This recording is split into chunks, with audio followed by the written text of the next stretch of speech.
welcome to my channel. My name is Auntie Muna. If you're just passing by, I want to say welcome. And if you're a returning subscriber, thank you for always coming back to watch my videos. I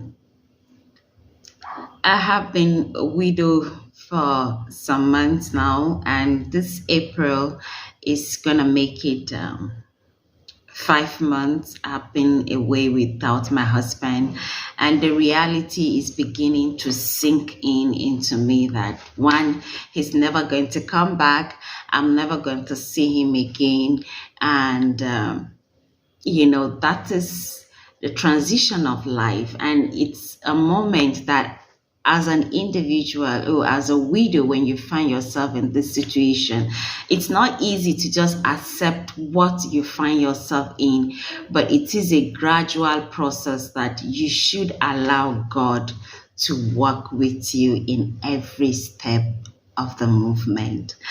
This is April. This is the month of April, and this is going to be the month that I'll be spending my first birthday without my husband, the first Easter without my husband.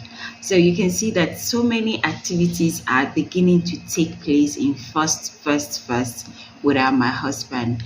But what I've allowed myself to do is to begin to grow positive impact within that point of grieving.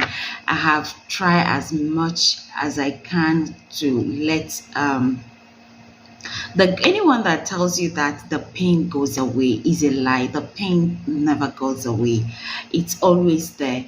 But what you are expected to do as a widow is that you should try as much as you can within that dark spot, begin to build memories, begin to build happiness, begin to build things that are positive, begin to build things that will just not impact you positively, but also impact your children, your family, your business, your career, and whatever you hold passionately. Like, yes, there are times I just lay on the bed and I don't even want to stand up or wish to be up from that bed. But as a widow, I have learned that some things I try to even force them to do them. Why? To be able to go out of that, to be able to build a positivity around that dark spot. And that has been helping me greatly. And I hope if you are a widow, try to also impart that into your life. Build positive and great memories around that dark spot. The spot is going to be there. The spot is going to be there, but just try as much as you can to build a good positive memory around that spot that is dark and heavy and painful. I was reading an article recently which I read, and it says, and I quote, that in our lifetime, 70% of women are going to be widows. So you will see that it's either ways, and it's just a matter of time. So it's not something that you prepared for, but it's something that is going to happen whether we like it or not, But even at this, I pray that when it happens, it will happen at the right time. I don't pray for any woman to lose her husband young, and I don't pray for any man to die young. But then nature happens, and when it happens, be positive, and most importantly, hold God close to your heart. That has helped me a lot. I've refused to go out of the presence of God, and that has been my great comforting precious times. And in his word, he said he's the husband of the widows and the father of the fatherless. So when I'm praying, I hold him accountable. I'm like, you are now my husband. And because the Bible says you are my husband, so you are now my husband. And because you are my husband, I expect what my husband should have done for me, like provision and other things, God is going to provide for me. And I have that absolute faith. And that has been working for me so well. And aside that, also in your own part, be faithful to God. How you have been faithful to your husband when he was living, also try as much as possible to be faithful to God in your ways, in your doings, in your words, in your affairs, in whatever you do. Live a righteous life and be faithful to your God. And also, in this journey, I have learned that people, you will not get what you want from people. So reduce your expectations from people. People are going to disappoint you, especially family and friends. So reduce your expectations. If you had great expectations that, oh, because so and so were pals with my husband, so you expect them to still do same for you, please reduce that expectation, because they also have their own problems, they also have their own things, so they are not going to be present as much as you want them to be. So it will not be good that you pick offense with people that we shouldn't necessarily pick offense with, and that has helped me. So I'm not expecting anything, I'm not expecting anyone, I'm not expecting any gesture, and that has helped me in the way that when I receive the gesture, I feel so honored, I feel happy, and I appreciate. And either ways, if it doesn't come, I'm still grateful to God.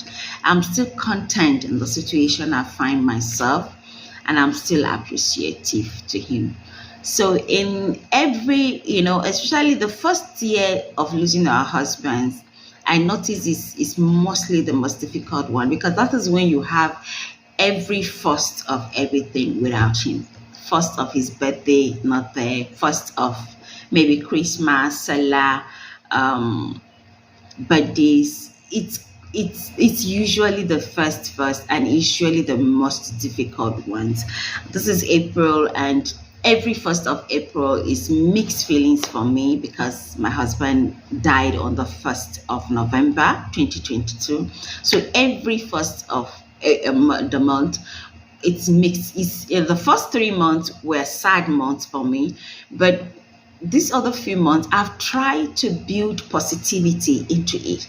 Instead of sitting down in my anger, in my pain, to moan or anything, I try as much as I can to have a balanced first of the month. One, by praising God and thanking Him, and two, in no way as a woman, of definitely it's usually to reflect back to remind me that my husband passed on the 1st of a month. But notwithstanding, I try to put good memories to supersede the pain that I'm going through. And as a widow, try as much as you can to put that into your daily routine. And if you notice in the introduction, I named my channel Widowhood in Grace. Yes, I'm in a journey. I want to be in God's grace, I don't want the pity that comes with widowhood. I don't want to be a symbol of pity. I don't want to be known as pain. I don't want to be known as suffering. I don't want to be known for what widowhood is known with.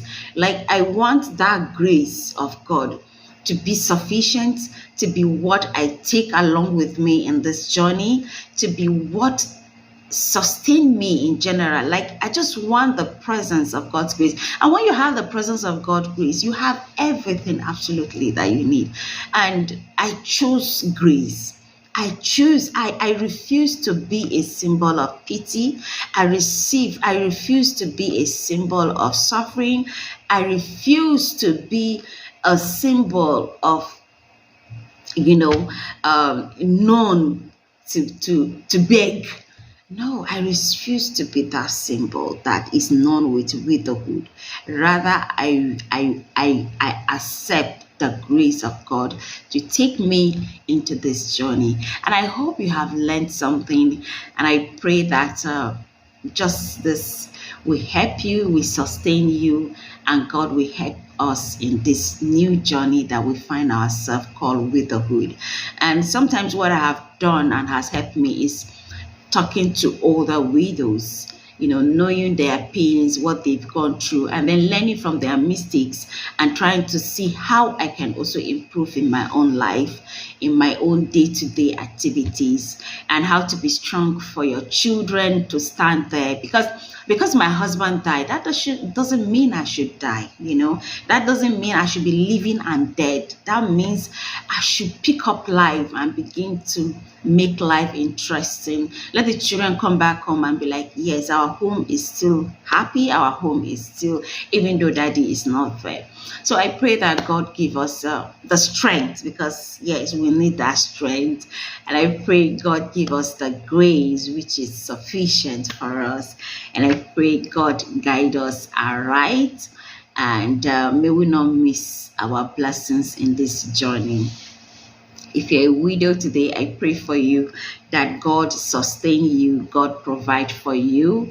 And I pray that you will not miss your purpose in life, and don't allow the pain of losing your husband makes you to lose yourself. Don't lose yourself. Make sure you stand up and do something for yourself today. Thank you for watching, and please don't forget to subscribe to my channel, like, comment, and if there are any other topic you may want us to talk about, please kindly drop them in the comment section.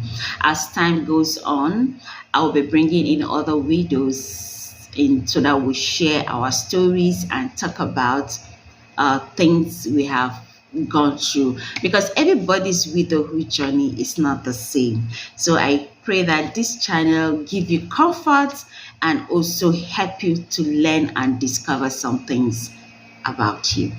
Thank you for watching, and do me well by subscribing. God bless you. Thanks for watching.